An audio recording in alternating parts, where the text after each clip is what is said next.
Have you ever bought so much stuff at the thrift store that you're overwhelmed on how to start processing it? Let's talk about my process and how it can help you speed things up. What's going on, guys? My name's Sebastian. This is Reseller Junkie. If you're new here, my wife and I, we sell used stuff online and we teach others how to do it. Today what we're going to talk about is how to go from a gigantic pile like this of like 50 items to something that's manageable, that's fast to process, and it's fast to list. Because the more time you spend on this, the less profit you are making as a reseller. So everyone's process is going to be a little bit different. It depends on what you sell. For me, it's mostly clothing, so this is really going to pertain to those kinds of people. But again, if you're not a clothing seller, you may still be able to get a little snippets from this that will really help you speed up your business. Guys, if this video does end up being helpful, please smash that like button. It really helps a small channel like ours grow.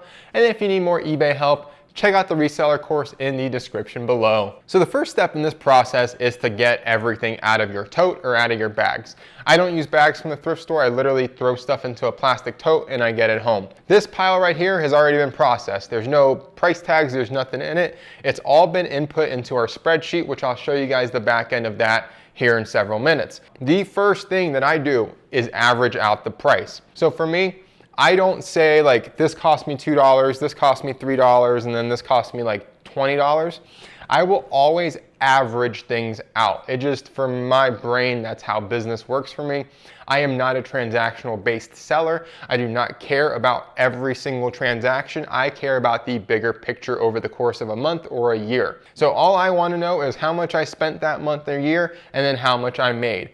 Every single item does not mean anything to me as far as like a transactional based thing. You can do whatever you want with that. It doesn't really matter. But for me, it just speeds this process up even more. So like say this pile, there was like 20 something items in here and I paid like $160 for it. I averaged all of this out to cost me $7 and something cents. That's what I input into my spreadsheet. Even though this jersey only cost me $4 and then this t-shirt only cost me $3, I average them all out to be $7. Now to some of you, you may not want to do that. You may want to see every single win on a molecular level. So for me, again, that's not how my brain works. I just want to see the total profit and be done with it. I do not care about individual profits. Okay, so after we do that, one critical step in this when you sell clothing mostly is to separate things into like piles. So this pile here in the middle, this is all pants. There is nothing in this pile besides pants and shorts or bottoms, let's call it. This pile is all tops. Reason being is part of this process is actually measuring items. So when we go to measure them, it's a lot faster to be measuring like items.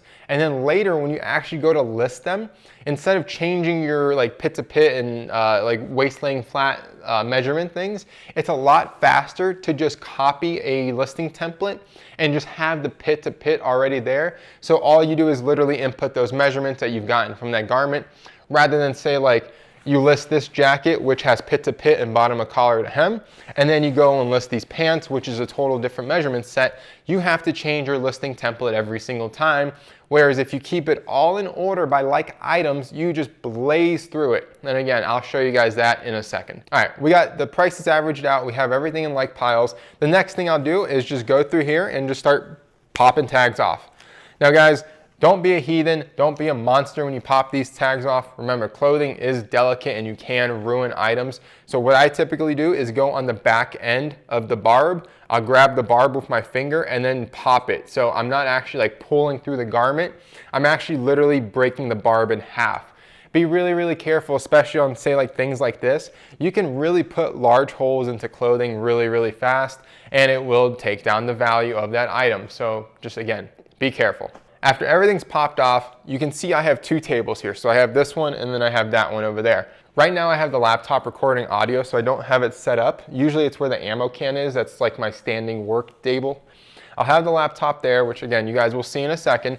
So I will usually just take everything, throw it on this table after it's been cleaned as far as like the price tags being taken off. And then I will start the next set of this process, which we'll get into now.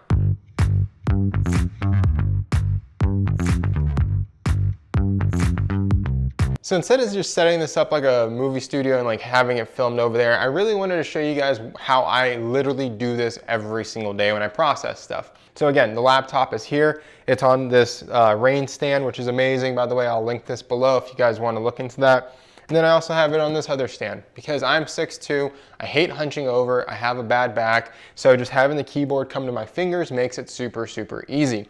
I have my scale ready to go, which is the ACCESORIES, and again, I'll link this below because it's amazing. I've literally had this scale for close to 3 years now, and it is a trooper.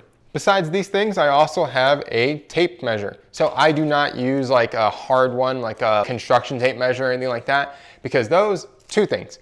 They're hard to kind of maneuver, and two, if you actually like let it go really fast, it can actually cut your finger. I've been cut by them. Use these. It's called a tailor's tape. They're super, super cheap on Amazon. I'll link that below as well. Typically what I'll do is take this, I'll wrap it around my neck. So then here I have starting point right there. So when I lay items out, all I do is just pull it down and it's in a perfect place. I won't need this for right this second, so we're gonna set it aside. So this process really stemmed from my culinary days. What it comes from is if you have a bag of 50 pounds of onions and you need to dice those all up, you wouldn't take an onion, peel it, dice it, and then keep going. You would take that onion, you would peel it, set it aside. Once all of those are peeled, then you go back, you cut them. Then after that's done, then you go back and dice them all up. It's a much faster process rather than you stopping and cleaning and changing tasks. That's where this came from. That's how I adapted it to this business. But again, make it your own. So we're gonna hop into the spreadsheet right now. And if you guys do want this, it is in the course below. You can download it and use it and all that good stuff. But this is stuff I've already checked in today. So you can see the item name, the cost, measure, description, weight, and then see SKU. We'll go over all this here in a second. So let's grab this first item.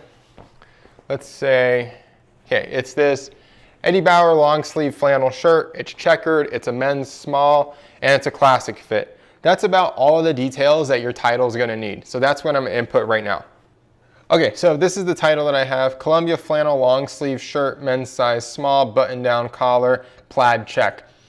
This does have a button down collar, which means that not a lot of people know what that's called, but it is very important to note that. A lot of people go crazy with their titles and they think they need to be perfect and they need to capitalize everything. It's not true whatsoever. I don't capitalize anything in my titles, but if you do use your iPhone to list, it will automatically capitalize every single first letter of each word, which is great, but again, it doesn't really make a difference. I sell clothing just fine without doing that. You can do whatever you want.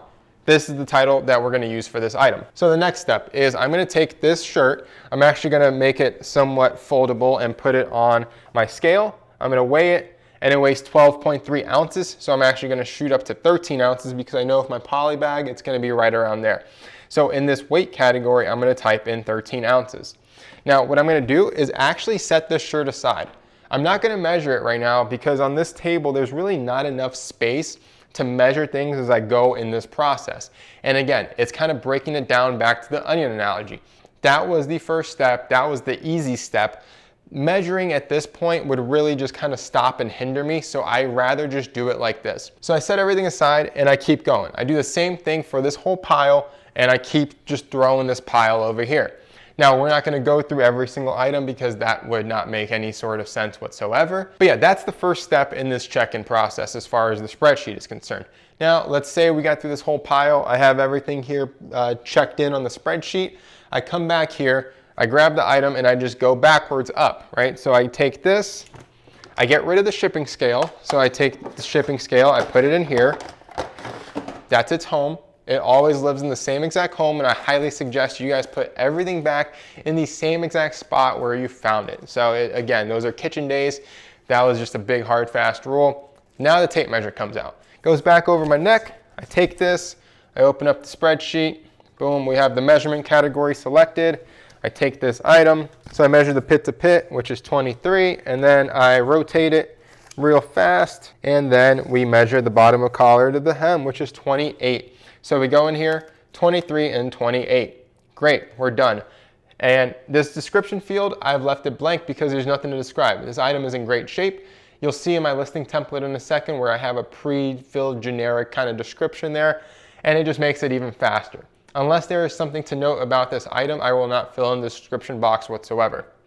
Now, as you can see here in the custom SKU, it kind of correlated a few points of data. So it actually took the cost that we paid for this item, it took the weight, and it would also take these storage locations, so like bin A, B, or AC, whatever it may be, and it'll put that in there. We use that as the custom SKU feature for eBay just to track what we paid for things, what they weigh, and where they're stored. I highly suggest you do that instead of spending money on an inventory software, because for the purposes of eBay, it is not necessary whatsoever. All right, now let's do a listing together. Let's list this together right now. I haven't taken photos of this, but let's just do a mock listing and just kind of show you why the spreadsheet matters and why this process makes it so much faster. So let's jump into the computer again. We're gonna go to eBay, create a listing, and here you can see I have a listing template called main template. Since I only really sell clothing, this is the one that we use. And again, this is set up for my virtual assistant to be able to copy and paste everything. We have this pulled up. You can see in the title description box right here, it says, please make sure photo matches title, do not use subtitle, and put custom SKU. Those are all instructions for my VA. It's not for me, but you get the point. So all we do here is we select all of this, but we go back here, we select the item that we're listing. We go over here, we select the custom SKU, we input it there. Guys, do not ever use the subtitle feature and do not ever use the bold title feature. It is a huge waste of money, I promise you. All right, so we select the category. We go down here. We don't have photos like I mentioned. We'll do those later. We know that this is brown. We'll add brown. And then boom, type. Let's just add that, button up. Now we're gonna go down here into the description box. Again, this is mostly for my virtual assistant. The item description up here, if no description, put good shape with no major wear or damage. Again, I use that generic description for like 90% of my listings. I do not put anything else whatsoever. I do not get into the details or how I feel about this item. This description works totally fine for us. I highly suggest you just create something generic like that of your own. Now, as you can see, the measurements here, there's some more instructions for my VA, and I also have it broken down for tops and for bottoms. This is what I was saying earlier, is if you separate everything into tops and bottoms and bang it all out in a row like that, you can just go create a listing and then just copy that listing so all that stuff is still pre-filled, so you don't have to go back and forth and keep deleting things or adding things. It just makes it so much faster this way. So what we would do in this case, since this is a top, we're gonna delete the bottom section.